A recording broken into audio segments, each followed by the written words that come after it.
recognized. Thank you, Madam Chair.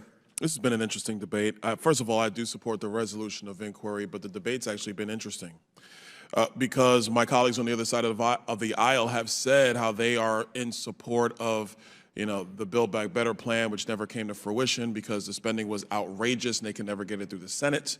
They were supportive of the Inflation Reduction Act, and they cite things about prescription drugs and Medicare renegotiating prices, but they seem to neglect that over half of that bill are tax increases on oil and gas extractions, and it is also subsidies for solar panels and for batteries, all a part of the Green New Deal. That was the major part of that bill. But let's take a step back. Even if it is your position that those bills are helping with inflation in the United States, which, by the way, they are not. They are actually exacerbating the problem. And in the part about the American Rescue Plan created the problem. But even if it is your belief that those legislations, those spending bills have helped the American people, then what's the problem with seeing the inflationary impact reports from Treasury? This is the Oversight Committee. The Oversight Committee is well within its purview to get the documentation from the Treasury Department about what their viewpoints were with respect to inflationary impact on some of the most major pieces of legislation that have passed not just in the last couple years, but in the past decade up here on Capitol Hill. Byron Donalds, born October 28, 1978, is an American politician, financial professional, serving as the U.S. representative for Florida's 19th Congressional District since 2021. His district serves most of the heart of Southwest Florida, including Cape Coral, Fort Myers, Bonita Springs, Estero, and Naples. Born and raised in Crown Heights, Brooklyn. Wow, I know I like this gentleman. He grew up in my neck of the woods. I grew up in Morris Heights in the Bronx, north of Donald. He attended Florida A&M University and earned a Bachelor of Science degree in Finance and Marketing from Florida State University in 2002. Before entering politics, Donalds worked in finance, insurance, and banking industries. A Republican, he was a member of the Tea Party movement and unsuccessfully ran for the U.S. House of Representatives in 2012. Donalds represented the 80th District in Florida's House of Representatives from 2016 to 2020. In 2020, Donald was elected to Congress, defeating Democratic nominee Cindy Benio. And in 2023, Speaker of the House Representative election, Donald received enough Republican votes to deny Kevin McCarthy's speakership 6 times in a row until Republicans came together after 15 rounds and elected McCarthy to Speaker of the House. Donalds and his wife Erica have 3 sons and live in Naples, Florida. So let's see more of him in action, guys. Editor, roll clip, fair use. You believe it's time for Kevin McCarthy to step aside?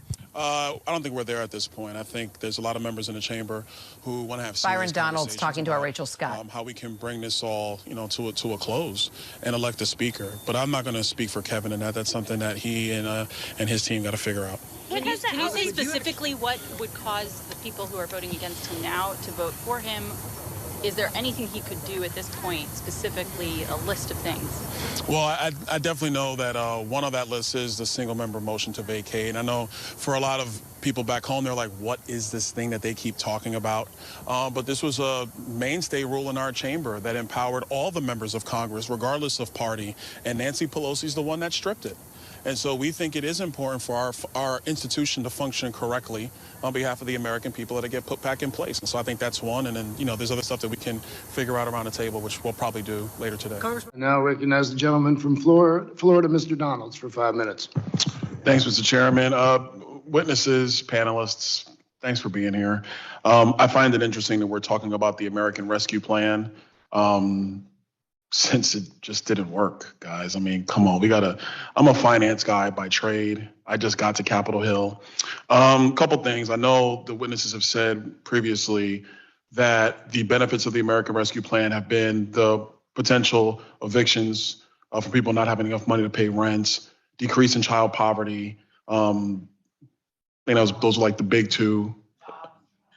Well, we'll come back to that. Give me a second. We'll get there.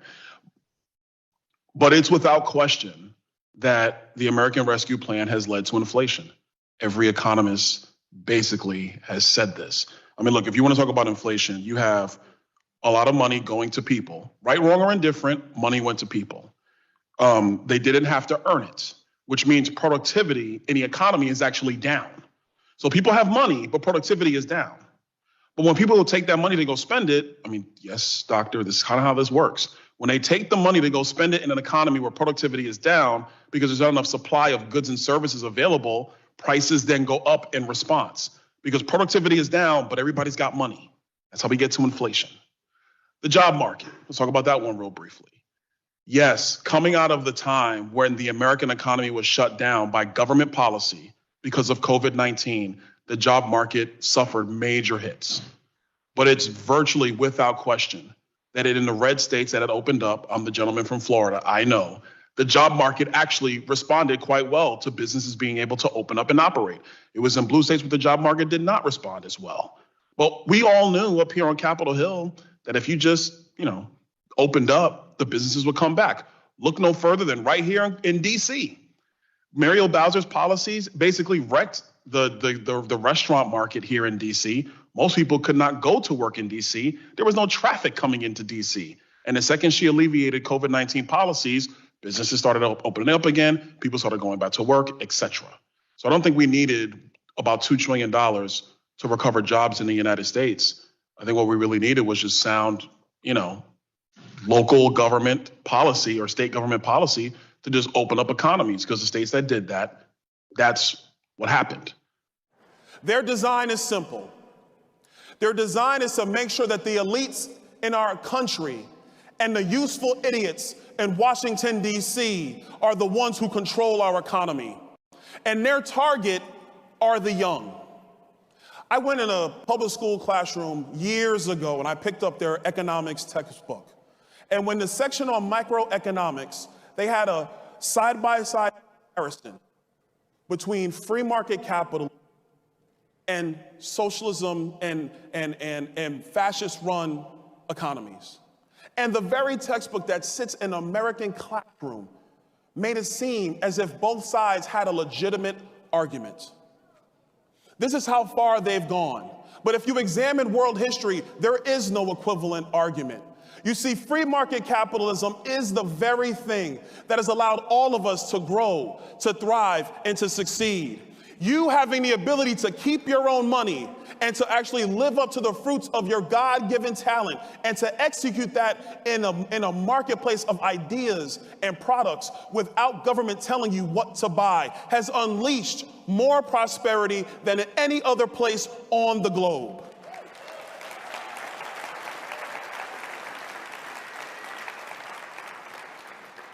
Market capitalism, money. Folks, I like money. Can we be honest about this? I like money. I want to make it. I took a job, I don't really make that much of it. But I did this job because I want you to make it. This economy, this society has allowed a kid from Brooklyn, New York, who grew up poor, to actually have a choice to serve in the House of Representatives or be out in the world and make lots of money.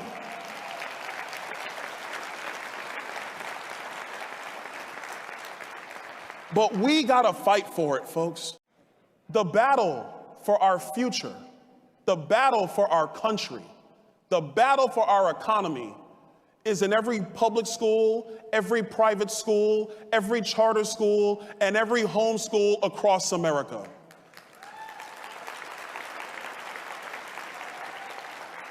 We can win this battle. We can win this battle one very simple way. One, folks, we got to engage in the culture. Young people have built a life for themselves. Well, look, they didn't build it for themselves. Let's be honest. We built it for them, okay? I got kids. I built a life for them. And in their life, oh, thank you. And in their life, they can customize everything. We were waking up in a hotel this morning. My 10-year-old son was like, Mom, I need something to watch. And so she's like, go use the remote. And he looks at the remote and he's like, there's too many buttons. What are all these buttons for? The truth is, our young people have customized their entire lives. They watch what they want to watch when they want to watch it. Everything is on demand. If they want food, they either Grubhub or Uber Eats or DoorDash. They don't even know what the inside of a supermarket looks like. They stuff shipped to their house and they eat whatever they want. at any given point in time. They have at their fingertips the very manifestation of what a free market economy and a free society allows. They can literally choose whatever they want. And so the political question of our time for all young Americans is, do you want to still be able to choose whatever you want, whenever you want it, at a moment's notice, and be able to get it? Or do you want to listen to Joe Biden? Hey guys, this is Jose, your regular Joe Blow again, keeping an eye out and my ears open to the future. I'm in no way idolizing anyone. Let's be clear here. I praise God. He guides me. But I also love seeing in action a great guy like Byron Donalds thrive in his calling. As you can see in the previous clips, that politics come natural to him. He's so stoic and neutral, guys. God didn't bless me with that. I'll admit to that. I can't stand a person lying to me in the face. That's why I could never be a politician. I would walk away after 2 or 3 attempts to get my point across. But it's a gift that he has. And seeing him work his magic to get things done is a beautiful thing to see in action. Let's see him in future endeavors, guys. I'll pray for him and his family. May he continue to grow and be successful in his life. Full salute, sir. You're doing a great job. Much respect, guys. Guys, do your research and dig in for yourself and find more on Donalds. You'll be surprised. In the meantime, thank you for the support you guys award me. It is so much appreciated. This gives me the freedom to do my best to bring you the best. I truly thank you guys. Let's continue moving forward. Stay free. It ain't hard to tell. I excel.